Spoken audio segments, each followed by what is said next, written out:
Praise the Lord. Greetings to you all in the name of our Lord and Savior Jesus Christ. Today's Bible verse, Paul's letter to the Ephesians, chapter 2, verse 8. It is by God's grace that you have been saved through faith. ಪೌಲನು ಎಫೆಸದವರಿಗೆ ಬರೆದ ಪತ್ರಿಕೆ 2ನೇ ಅಧ್ಯಾಯ 8ನೇ ವಚನ. ನಂಬಿಕೆಯ ಮೂಲಕ ಕೃಪೆಯಿಂದಲೇ ರಕ್ಷಣೆ ಹೊಂದಿದವರಾಗಿದ್ದೀರಿ. ಇಲ್ಲಿ ಪೌಲನ ಮೂಲಕವಾಗಿ ದೇವರು ನಮಗೆ ತಿಳಿಸಿಕೊಡ್ತಾ ಇದ್ದಾರೆ, ನಾವು ಪಡೆದಿರುವಂತಹ ರಕ್ಷಣೆ ಹೇಗೆ ನಮಗೆ ದೊರಕಿದೆ ಎಂಬುದಾಗಿ. ಈ ರಕ್ಷಣೆ ನಮಗೆ ದೇವರ ಕೃಪೆಯಿಂದ ದೊರೆತಂತಾಗಿದೆ.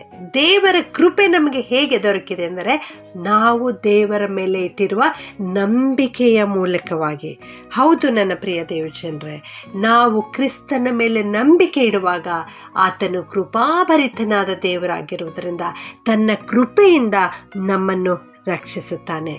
ನಾವು ಯೇಸು ಸ್ವಾಮಿ ಶಿಲುಬೆಯ ಮೇಲೆ ಆಡಿರುವ 2ನೆಯ ಮಾತನ್ನು ಧ್ಯಾನಿಸುತ್ತಾ ಇದ್ದೇವೆ. ಈ ಹೊತ್ತೇ ನನ್ನ ಸಂಗಡ ಪರದೈಸಿನಲ್ಲಿರುವೆ ಎಂಬುದಾಗಿ. ಈ ಮಾತನ್ನು ಯೇಸು ಸ್ವಾಮಿ ಕಳ್ಳನಿಗೆ ಹೇಳುತ್ತಾ ಇದ್ದಾರೆ. ಇದು ರಕ್ಷಣೆಯ ಮಾತಾಗಿದೆ ಎಂಬುದಾಗಿ ನಿನ್ನೆಯ ದಿವಸದಲ್ಲಿ ನಾವು ಕಲಿತುಕೊಂಡಿದ್ದೇವೆ. ಈ ಹೊತ್ತು ಇದು ಕರ್ತನ ಕೃಪೆ.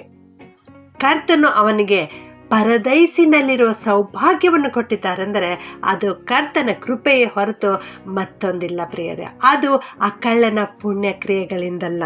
ಅವನು ದೇವರಲ್ಲಿ ನಂಬಿಕೆ ಇಟ್ಟು ದೇವರಲ್ಲಿ ಬೇಡಿಕೊಂಡಾಗ ಆ ಕಳ್ಳನಿಗೆ ಈ ಕೃಪೆ ದೊರೆತದ್ದಾಗಿದೆ ಪ್ರಿಯರೇ. ಈ ಕಳ್ಳನ ಬಗ್ಗೆ ನಾವು ನೋಡುವಾಗ ಅವನು ಯಾವತ್ತೂ ದೇವರನ್ನ ಹಿಂಬಾಲಿಸಿಲ್ಲ ಅಥವಾ ಆ ದೇಶದ ನಿಯಮಗಳನ್ನು ಪಾಲಿಸಿದವನಲ್ಲ. ಅವನು ಕೇವಲ ಕ್ರಿಸ್ತನ ಮೇಲೆ ನಂಬಿಕೆ ಇಟ್ಟಿದ್ದಾನೆ. ಯೇಸು ಸ್ವಾಮಿಯ ಜೊತೆಯಲ್ಲಿಯೇ ಯೆರೂಸಲೇಮಿನ ಬೀದಿಗಳಲ್ಲಿ ತನ್ನ ಶಿಲುಬೆಯನ್ನು ಹೊತ್ತುಕೊಂಡು ನಡೆದವನು ಈ ಕಳ್ಳನಾಗಿದ್ದಾನೆ. ಇದೇ ಮೊದಲನೇ ಸಾರಿ ಯೇಸು ಸ್ವಾಮಿಯನ್ನು ನೋಡ್ತಾ ಇದ್ದಾನೆ. ಯೇಸು ಸ್ವಾಮಿ ತನ್ನನ್ನು ತಾನೂ ಕೂಡ ರಕ್ಷಿಸಿಕೊಳ್ಳಲಿಕ್ಕೆ ಸಾಧ್ಯವಿಲ್ಲ ಅಥವಾ ಇತರರಿಗೂ ಆತನು ರಕ್ಷಿಸಲಿಕ್ಕೆ ಸಾಧ್ಯವಿಲ್ಲ. ಈತನು ನಿಸ್ಸಹಾಯಕನಾಗಿದ್ದಾನೆ ಎನ್ನುವಂಥದ್ದನ್ನು ಅವನು ನೋಡ್ತಾ ಇದ್ದಾನೆ. ಯೇಸು ಸ್ವಾಮಿಯ ವೈರಿಗಳು ಆತನಿಗೆ ವಿರುದ್ಧವಾಗಿ ಕೂಗುತ್ತಾ ಇರುವುದನ್ನು ಅವನು ನೋಡ್ತಾ ಇದ್ದಾನೆ. ಯೇಸು ಸ್ವಾಮಿಯ ಶಿಷ್ಯರು ಓಡಿ ಹೋಗಿರುವುದನ್ನು ಇವನು ನೋಡುತ್ತಾನೆ. ಜನರ ಅಭಿಪ್ರಾಯ ಕ್ರಿಸ್ತನನ್ನು ಶಿಲ್ಬೆಗೆ ಹಾಕಿಸು ಎಂಬುದಾಗಿ ಕೂಗ್ತಾ ಇದ್ದಾರೆ. ಕ್ರಿಸ್ತನ್ಗೆ ವಿರೋಧವಾಗಿಯೇ ಕೂಗ್ತಾ ಇದ್ದಾರೆ. ಈತನು ಮೆಸ್ಸಿಯನಾಗಿದ್ದಾನೆ ಎಂಬುದಾಗಿ ಯಾರೂ ಕೂಡ ಅಲ್ಲಿ ಹೇಳುತ್ತಾ ಇಲ್ಲ. ಅಗೋ, ಯಜ್ಞಕ್ಕೆ ದೇವರು ನೇಮಿಸಿದ ಕುರಿ, ಲೋಕದ ಪಾಪವನ್ನು ನಿವಾರಣೆ ಮಾಡುವವನು ಎಂಬುದಾಗಿ ಅಂದು ಯೋಹಾನನು ಹೇಳಿದ ಹಾಗೆ ಇಂದು ಯೇಸು ಕ್ರಿಸ್ತನ ಕುರಿತು ಯಾರೂ ಕೂಡ ಹೇಳುತ್ತಾ ಇಲ್ಲ.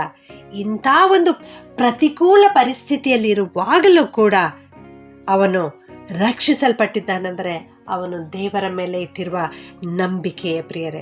ಈ ದೇವರ ಮೇಲೆ ನಂಬಿಕೆ ಇಡಬೇಕಾದ್ರೆ ಈ ನಂಬಿಕೆ ಎಲ್ಲಿಂದ ಬರುತ್ತದೆ? ದೇವರನ್ನ ಕಂಡುಕೊಳ್ಳಬೇಕಾದ್ರೆ ಈ ಜ್ಞಾನ ಎಲ್ಲಿಂದ ಬರುತ್ತದೆ ಅಂದರೆ ಅದು ದೇವರ ಉಚಿತಾರ್ಥವಾದ ಕೃಪೆಯಿಂದಲೇ ದೊರೆಯುವಂಥದ್ದಾಗಿದೆ.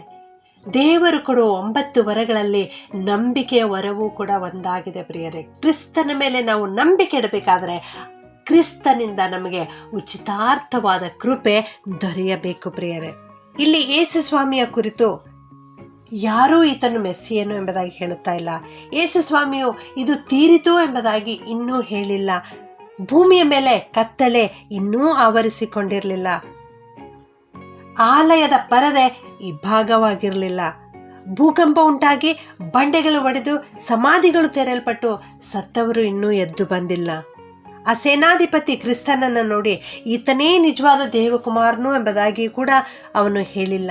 ಇದ್ಯಾವುದೂ ಕೂಡ ಅವನು ಕೇಳಿಸಿಕೊಂಡಿಲ್ಲ. ಆದಾಗ್ಯೂ ಇವೆಲ್ಲವೂ ಆಗೋದಕ್ಕಿಂತ ಮೊದಲೇ ಈ ಕಳ್ಳನು ರಕ್ಷಿಸಲ್ಪಟ್ಟಿದ್ದಾನೆ. ಇವನು ರಕ್ಷಿಸಲ್ಪಟ್ಟದ್ದು ಕೇವಲ ದೇವರ ಕೃಪೆಯೇ. ಇನ್ನೊಬ್ಬ ವ್ಯಕ್ತಿಯ ಕುರಿತು ಕೂಡ ನಾವು ನೋಡ್ತೇವೆ. ಪೌಲನು, ಇವನು ಕ್ರಿಸ್ತನನ್ನು ಕಂಡುಕೊಳ್ಳುವುದಕ್ಕಿಂತ ಮೊದಲು ಇವನ ಹೆಸರು ಸೌಲನು ಎಂಬುದಾಗಿತ್ತು. ಇವನು ಕ್ರೈಸ್ತ ಸಭೆಯ ಹಿಂಸಕನಾಗಿದ್ದನು. ಇವನು ಒಬ್ಬ ಫರಿಸಾಯನಾಗಿದ್ದನು.